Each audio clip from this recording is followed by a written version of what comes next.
Hey everybody, it's Ron from Pickdawgz, and this is Ron's Rundown. We're going to go over the MLB game scheduled for Monday, August 29th, 2022. Now, if you like what you see, make sure to give this video a big thumbs up and subscribe to our channel. And don't forget to put your baseball picks in the comment section below. Now, if you're looking for my MLB best bets, you can find those at the Premium Picks tab at Pickdawgz.com. Of course, I'm always running my $15 MLB best bet, so you can check that out at Pickdawgz Premium. Alrighty, here we go. Here are the games for Monday, August 29th.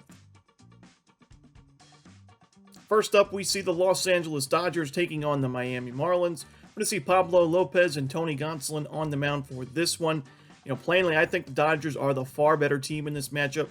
I trust their lineup a lot more, and I do trust Tony Gonsolin more in this particular game as well. Pablo Lopez, although he didn't give up an earned run last time out against the A's, that is a struggling lineup, and he only had 5 strikeouts in 6 innings. We've seen his strikeout numbers really plummet in the second half of 2022. Only one start in his last 5 starts, getting 6 or more strikeouts, and that was against the Chicago Cubs. So I don't like the fact that he's not missing many bats, and I think the Dodgers lineup has proven it's one of the tougher lineups to face in the league right now. And we saw on Sunday afternoon a pitcher that was in great form, and Edward Cabrera struggling in the beginning of that outing, and Dodgers ended up scoring 8 runs in that game by themselves. I like the Dodgers to continue to roll here. I'm going to take LA, lay the run line. Next up, we see the St. Louis Cardinals taking on the Cincinnati Reds.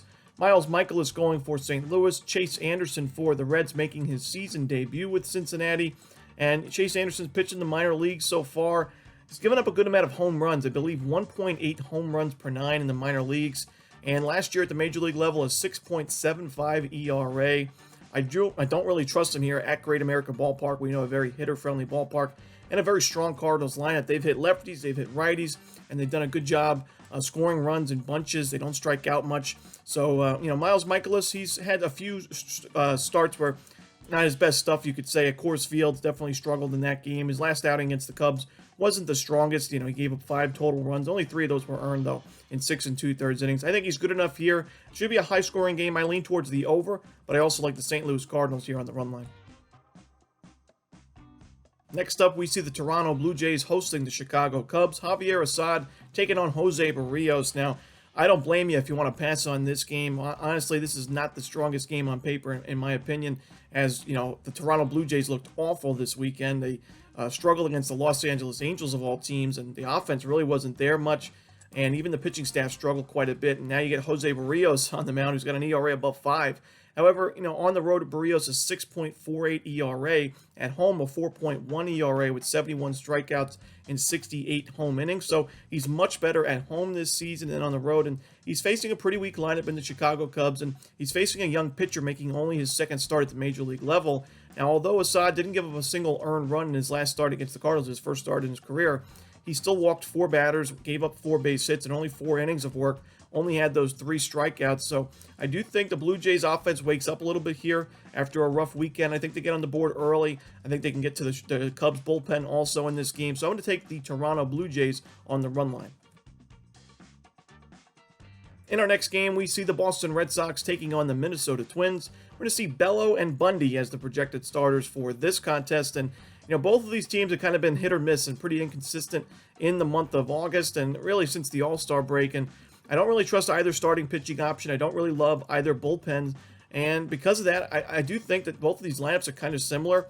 The Red Sox had a pretty good weekend offensively against the Rays. Obviously, Sunday wasn't the prettiest sight for them, but they still were scoring runs, hitting homers, and hitting the ball pretty hard. And I think against Bundy, they'll be able to put some runs on the board early in this game. And like I said, I don't really love this Twins bullpen, so I think the value here is with the Red Sox. Bello did pitch well in his last start against a pretty tough team in the Toronto Blue Jays back on August 24th. He went 5 innings, giving up only 2 earned runs with 7 strikeouts in that game, no home runs allowed.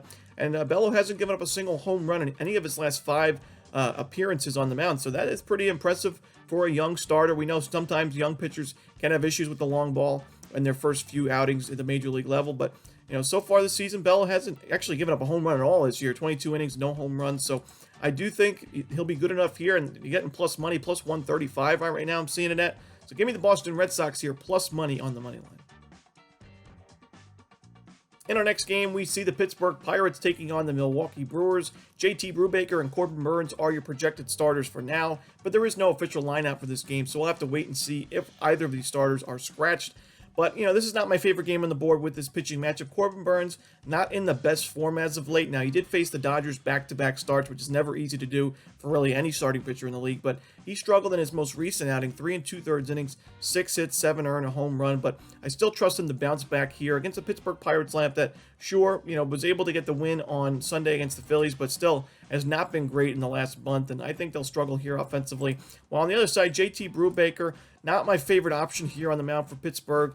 He struggled in his most recent outing against the Braves. He went 6 2/3 innings, but he gave up 9 hits, 6 earned runs. He did have 8 strikeouts, and he's starting to miss more bats recently, which is a good sign to see, but still giving up way too many base hits for my liking.